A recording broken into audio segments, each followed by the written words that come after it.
Nandiyan na ba si Mama? Masayang masaya na tanong ni Aliana sa kanya. Hesay, wala, hindi ko siya matawagan. Kaagad na kumunot ang noo ni Aliana. Sa isang iglap, nagsalubong kaagad ang mga kilay nito na kanila lang ay masayang masaya pa ang mukha nito at nakangiti. Di mo kasi pilit si Mama na punta dito. Di mo ba love si Mama? I hate you. May iba ka bang mahal? Balik mo na lang kami kay Mama. Sigaw ni Aliana sa kanya. No, dito lang kayo ni Hayden. Hindi kayo masusunod dito kundi ako. Inis at tila pasigaw na sabi niya kay Aliana. Pero di mo pilit si Mama na dito tira sa palasyo mo. Ang damot mo. Ayaw mo tira si Mama dito. Ikaw ang pinaka-hate kong daddy. Ikaw ang pinakamasamang daddy sa buong mundo.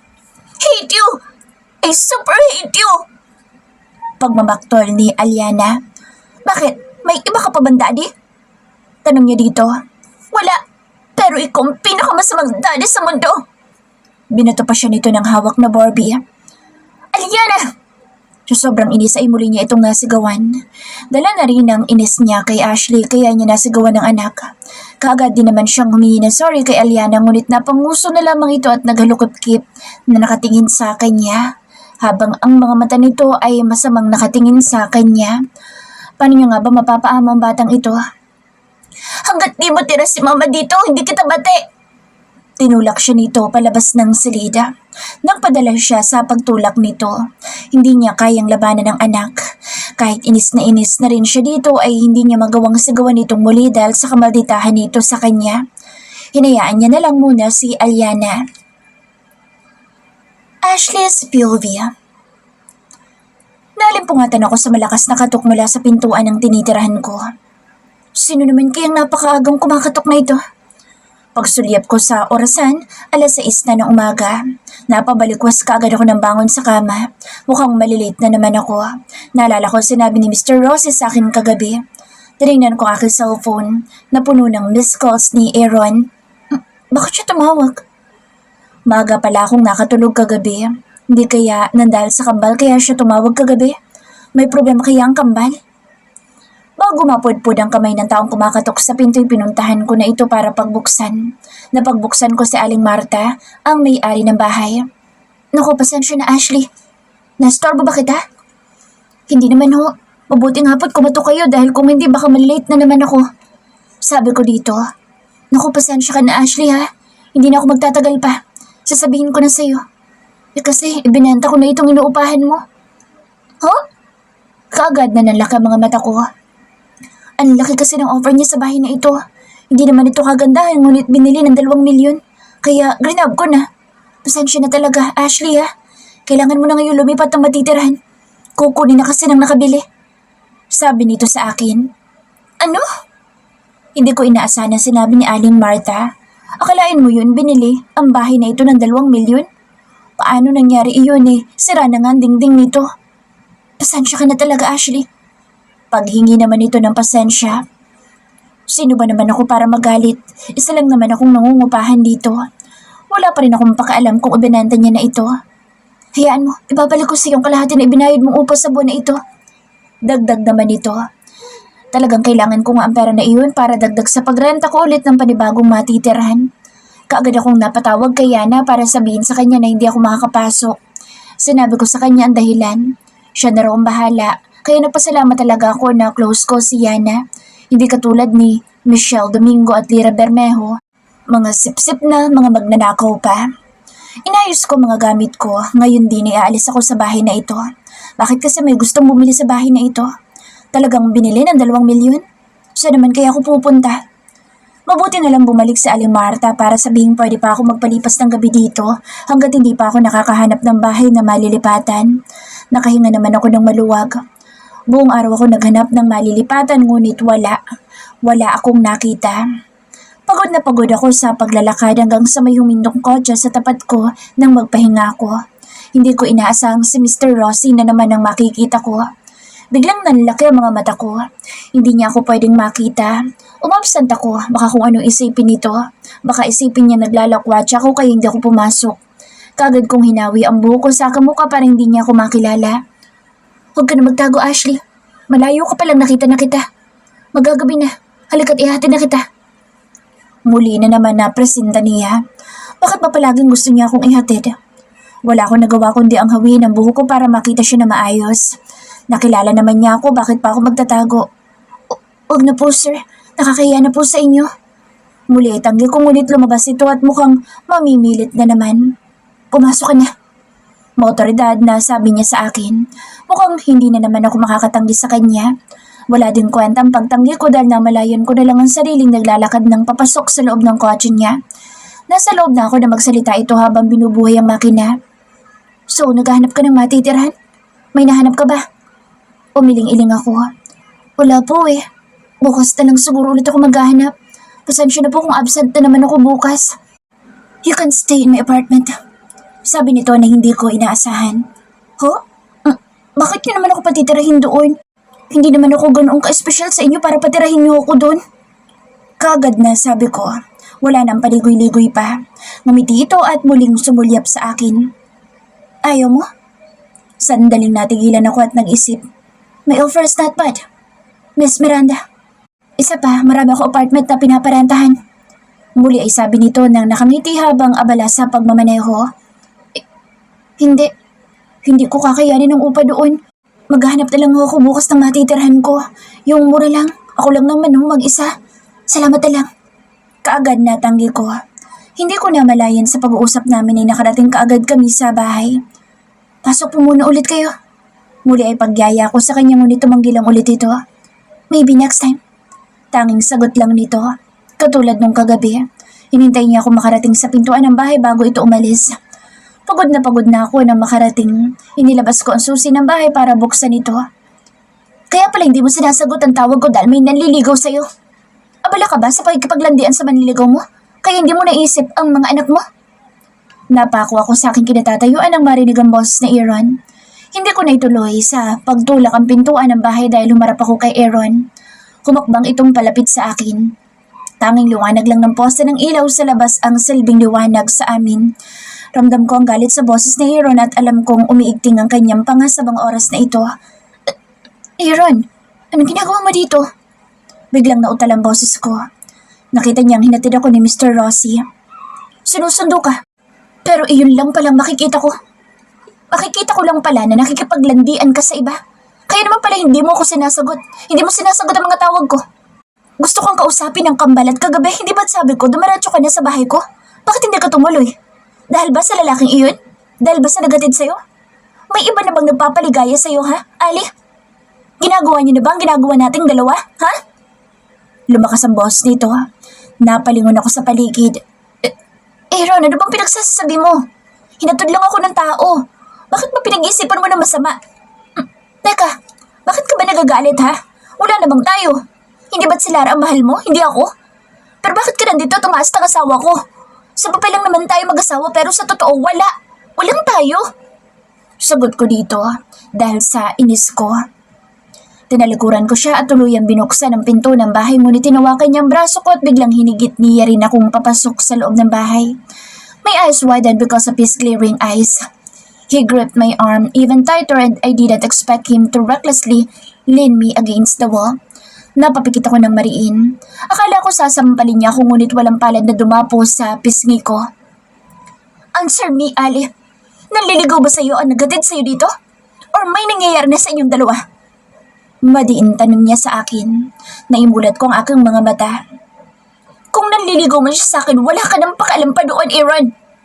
Nasa sa'yo na mga bata. Hindi ko sila ipinagdamod sa'yo kaya sana huwag mo nang pakialaman ang buhay ko. Matapang na sabi ko sa kanya. Ngunit sa pagkakataong iyon ay muli na namang umigting ang kanyang panga. Kinabahan ako. Baka kung anong gawin niya. Ha, ganon. So, ibinigay mo na ang pagkababae mo sa kanya? Sabagay, ganon ka namang klaseng babae.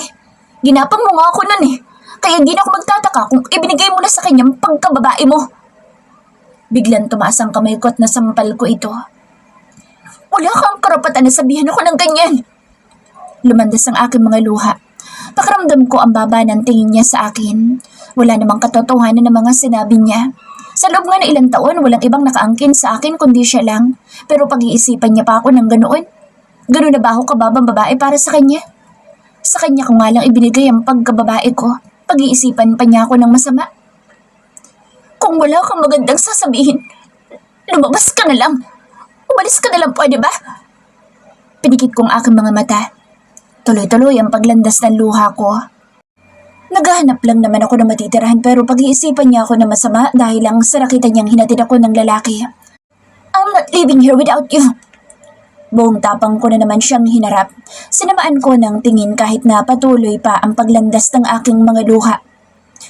Hindi ako sasama sa'yo. Kukunin ko na rin ang kambal sa'yo. Kung gano'n naman pala kasamang babae ang tingin mo sa akin, mas mabuti pa siguro huwag ka na lang pumunta dito. Huwag ka na magpakita. Hayaan mo na lang ako. Buong tapang nasabi ko sa kanya, tinalikuran nito. Nakailang hakbang pa lang ako nang higitin niya na naman ako at isinandal muli sa wall. I will not go home without you, Ali. Whether you want it or not, sasama ka sa akin pa uwi. Hindi nga ako sasama sa'yo. Bakit ba ang kulit mo? Sigaw ko sa pagmumukha niya. Umigting muli ang kanyang panga. Dahil ba sa lalaking iyon kaya ayaw mo sumama sa akin?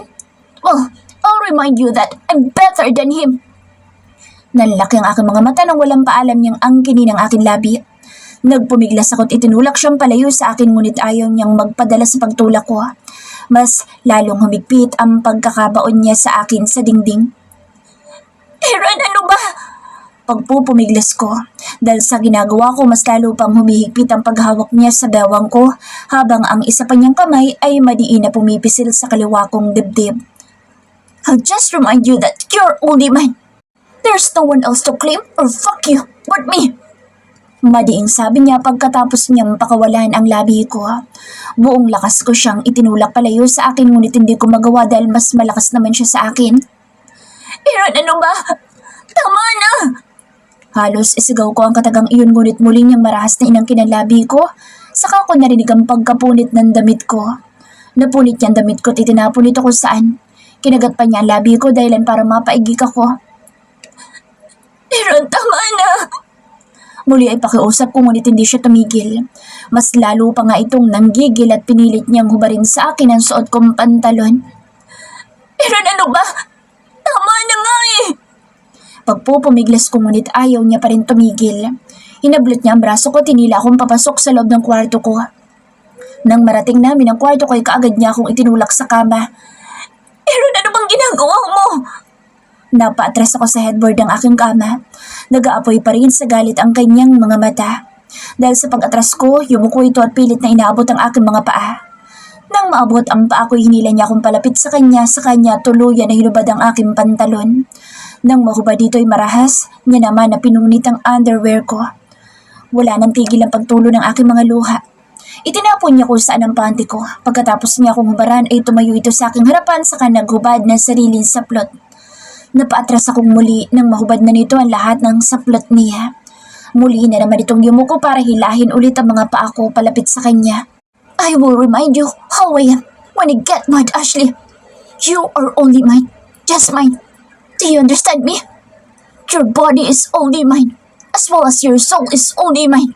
Whether you like it or not, sasama ka sa bahay ko at doon ka natitira.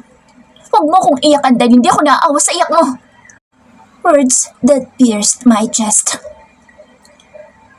Nagising akong masama ang aking pakiramdam. Napatingin ako sa aking katabi. Si Aaron tulog na tulog. Pareho kaming walang mga saplot. Hindi ko na ito pinansin dahil sa sama ng sikmura ko. Tumakbo akong palabas ng kwarto at dumiretso sa banyo para dumuwala. Third person's POV. Joe, bilhin mo yung sarangbahay na tinitira ng asawa ko para mapilitan siya sumama sa akin. Inis na bulyaw ni Aaron sa kanyang assistant. Kausap niya ito sa phone. Inutusan niya kasi itong pakausapan na may-ari ng paupahang bahay na tinitirahan ni Ashley na bilhin ang bahay na tinitirahan ni Ashley. Ngunit hindi ito pumayag sa alok ng assistant niyang 500,000. Make it 1 million. Kaagad na sabi niya dito ngunit makalipas ang ilang minuto, muling tumawag ang kanyang assistant. Mr. Anderson, ayaw po talaga ibenta ang paupahang bahay nito. Sa lubong ng assistant niya sa kabilang linya. What the fuck? Who would have thought that my 1 million offer was rejected? Make it 2 million. Dagdag niya, nabigla ang kanyang assistant sa laki ng offer niya. Nakita na kasi nito ang bahay na tinitirahan ni Ashley at hindi ito gaanong worth it sa 2 million. Sigurado ho ba kayo, sir? Bibilhin niyo ng 2 million? Panigurado pa ng kanyang assistant. Kapag hindi pa pumayag, gawin mo ng 3 million. Hindi niya sinagot ang tanong ng kanyang assistant, kundi dinagdagan pa niya ang kanyang offer. Sige po sir, kakausapin ko na po ulit.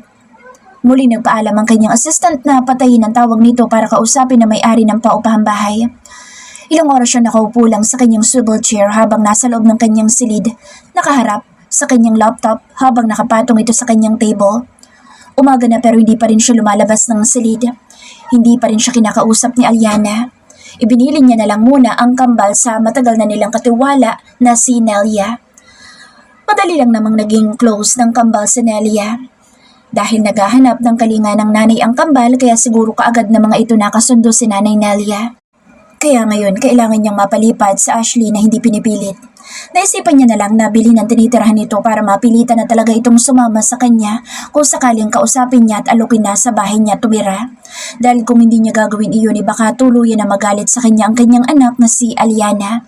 Mag-asawa pa rin naman silang dalawa ni Ashley hanggang ngayon kaya may karapatan pa rin siya dito. Sa kanyang pag-iisip ay muling tumunog ang kanyang cellphone. Muling tumatawag ang kanyang assistant at kaagad niyang sinagot ito. Mr. Anderson, good news. Pumayag na po yung may-ari. Pinaalis na raw po nitong asawa ninyo. Napangiti siya nang wala sa oras. That's good.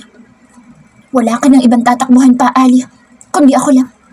Pilyong ngiti ang sumilay sa kanyang labi. Pagkatapos ng pag-uusap nila ng kanyang assistant ay kaagad siyang naligo at nagbihis para umalis. Nakaalis siya na medyo madilim na. Ibinili niya muna ang kambal kay Nelia. Nakarating siya sa inuupahang bahay ni Ashley nang madilim na. Itinabi niya ang kotse sa madilim na sulok ng kalsada. Ilang minuto lang ay may humindong kotse sa tapat ng bahay na tinitirhan ni Ashley. Kagad na kumunod ang noo niya nang makitang lumabas mula sa kotse si Ashley. Hindi niya man lang nasilip ang mukha ng naghatid kay Ashley dahil sa dilim. Pinagbuksan lang nito si Ali at muling pumasok sa itim na kotse nito. Who's that fucking asshole? Kagad siya lumabas ng kotse at sinundan si Ashley nang tuluyang makaalis ang lalaking naghati dito. Biglang uminit ang ulo niya sa nakita kanina. Ang laki kasi ng ngiti ni Ashley habang kumakaway sa papaalis na sasakyan. Naikuyom niya ang mga kamao habang sinusundan sa Ashley. Papasok na ito nang hawakan niya ang braso ng asawa. Nagulat ito nang makita siya ngunit nagbago din naman agad ang reaksyon nito. Dahil sa sobrang inis niya sa asawa ay kaagad niyang hinigit ito papasok sa loob at kaagad na sinandal sa pader. Hindi pa siya nakontento, tinila niya itong papasok sa silid nito at itinulak sa kama. Puno ng takot ang mukha ni Ashley sa mga oras na iyon. Ashley's POV. Paglabas ko ng banyo, nagulat ako nang makita ko si Aaron na tanging boxer lang ang suot nito at nakaabang pala sa akin na lumabas ng banyo. Bigla ako napaatras sa pagkagulat ko. Bukol na bukol pa ang pagitan ng mga hita nito. Nakasandal pa ito sa pader habang nakatingala, saka bumaba ang tingin nito sa akin. Hindi ako umimik. Pakaramdam ko nga namumutla ako dahil alam ko sa sarili kong buntis ako. 2 buwan na akong hindi dinadatnan simula nang may mangyari sa amin ni Aaron sa hotel. Kaya hindi na ako magtatakang may nabuo pagkatapos ng gabing iyon. Pero hindi na ako ang Ashley na umaasa lang sa iba. Ako na ngayon ang Ashley na kayang tumayo sa sariling mga paa.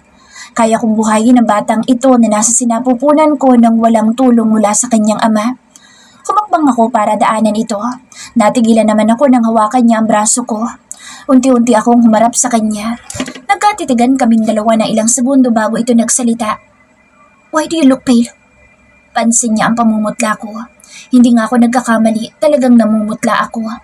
Huminga ako ng malalim bago nagsalita.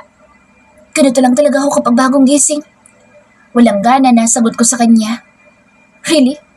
Tila ayaw maniwala nito. Ano sa tingin mong dahilan kung bakit ako namumutla? Nakipagtagisan ako ng tingin sa kanya. Maybe there's something you're not telling me? Wala akong dapat na sabihin sa'yo, Aaron.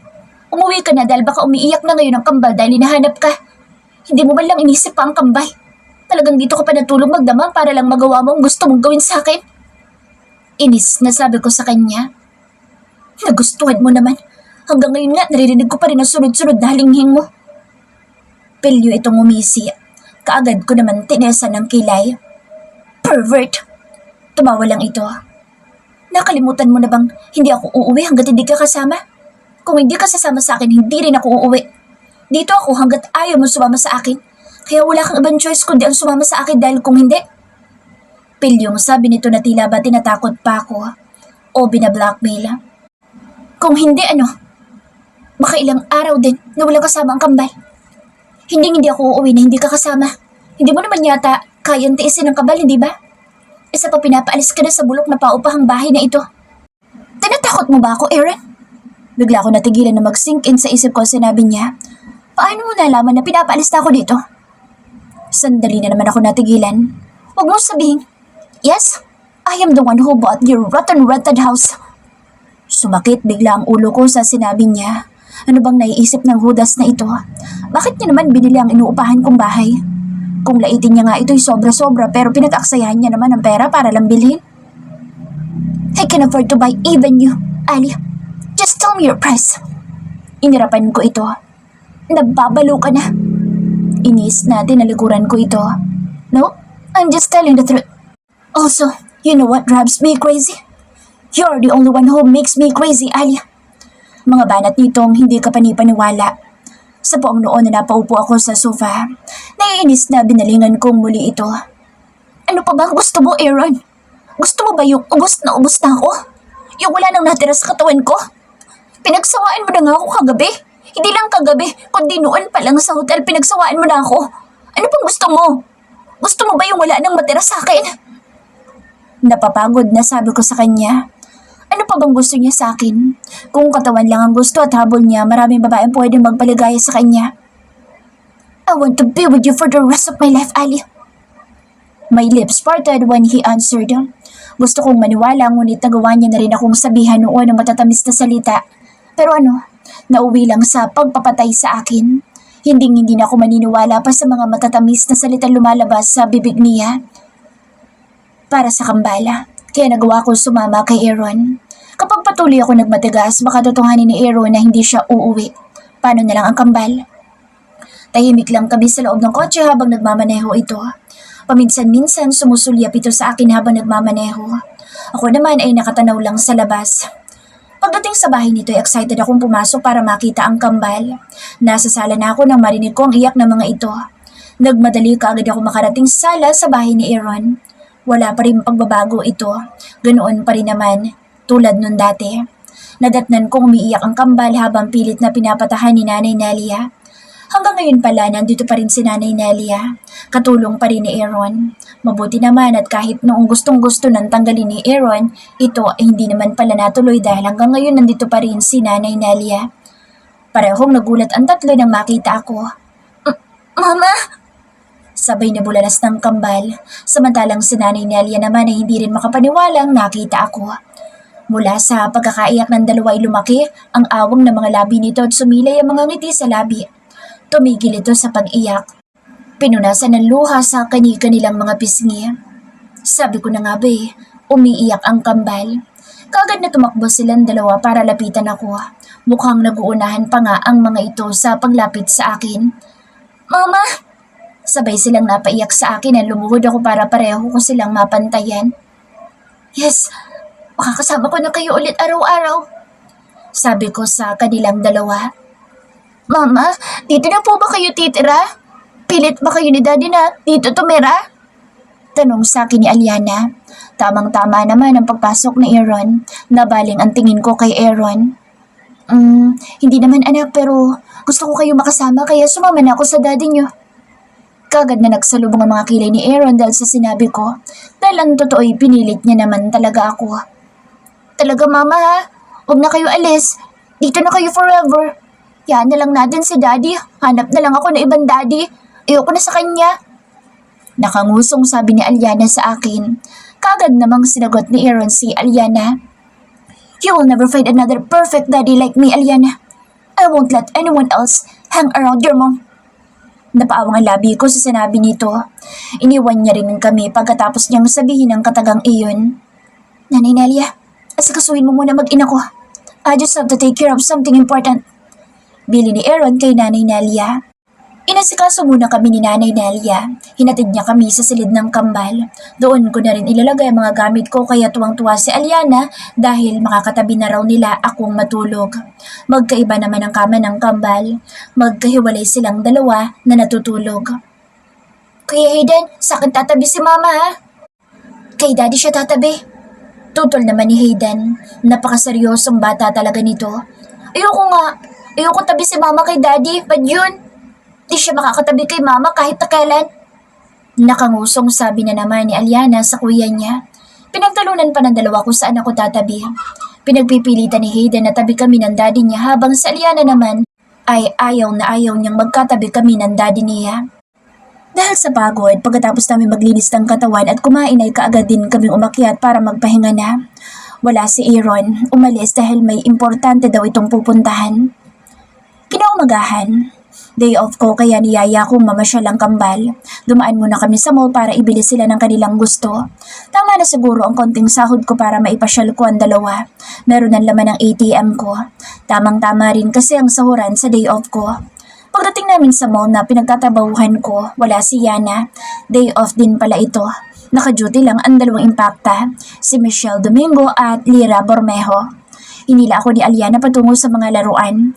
Katatapos lang namin bumili ng kanilang mga damit, kaya sa mga laruan naman ako hinila ni Aliana. Si Hayden naman ay abala sa kanyang cellphone. Binigyan pala ito ni Aaron ng cellphone. Mahilig kasi sa gadget si Hayden. Nahuling maglakad sa amin si Hayden. Mukhang may kausap pa ito sa kanyang phone. Hinintay ko muna na makasabay sa amin si Hayden. Hayden, sino kausap mo? Tanong ko dito. Si Daddy. Tipid na sagot nito. Hindi na lang ako nakaimit pa. Nandito po kami sa mall, Dad. Narinig kong sabi ni Hayden sa daddy niya.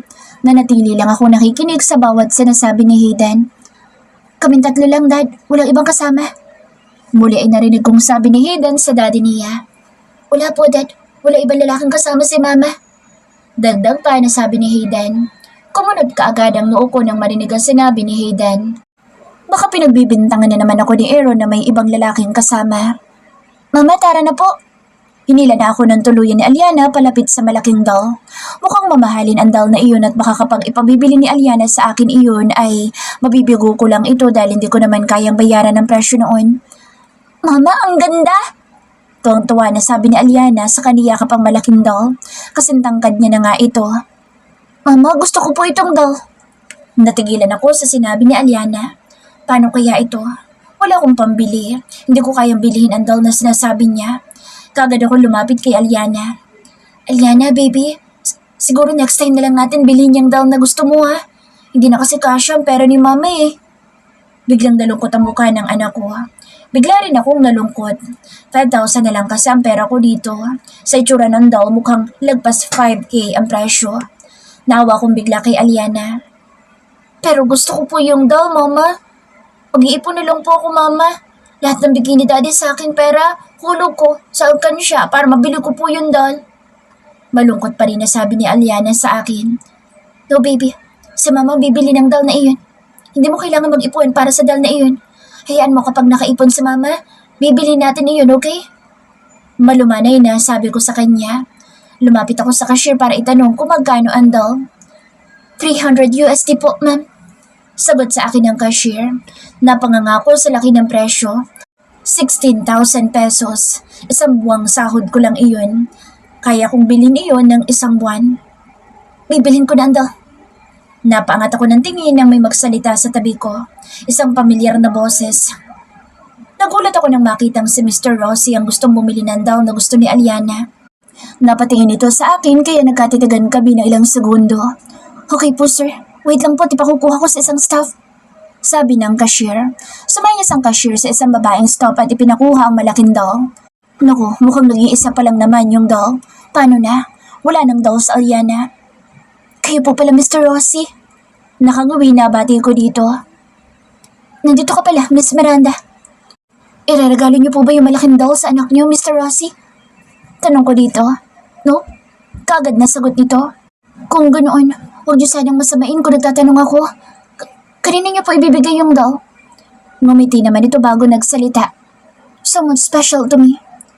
Baka yung anak niya. Pero lalaki daw ang anak niya, sabi ni Yana sa akin. Tumangutang na lamang ako saka tumalikod na. Nagpaalam na rin ako sa kanya. Hahanap na lang siguro kami ng ibang doll. Nilapitan ko sa Aliana at Hayden para iyayain ang lumabas sa store. Naawa ko kay Aliana dahil malungkot ang mukha nito. Sorry anak. Kaagad na sabi ko kay Aliana nang makalabas kami ng store. Okay lang po mama, hahanap na lang po ako ng iba kahit maliit lang. Sobrang nalungkot sa Aliana at maging ako'y awang-awa sa anak ko. Nang malayo na kami, biglang may nagsalita sa aming likuran. Miss Miranda. Napalingon ako sa tumatawag sa akin mula sa likuran. Si Mr. Rossi na naman, kasama ang dalawang lalaki na malalaki ang katawan. Tumigil kami sa paglalakad at hinintay ang paglapit sa amin ni Mr. Rossi. Hindi niya na yata palaging kasama ang maarte niyang girlfriend. Wow, yung doll ko! Mangha na napabulala si Aliana. Nang makalapit sa amin si Mr. Rossi ay inabot niya ang doll kay Aliana. Para sa iyo talaga ang doll na ito. Nanlaki ang mga mata ko. Maging sa Aliana ay nanlalaki rin ang mata. Talaga po? Kaagad na tinanggap ni Aliana ang doll. Yes, I actually bought it for you. Nakangiting sagot ni Mr. Rossi saka tumingin sa akin. Bakit ba ang bait niya sa akin at maging sa anak ko?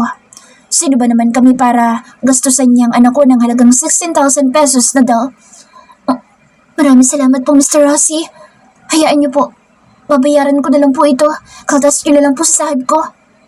No, Ashley. Hindi naman ako naniningil. Regalo ko sa anak mo yan.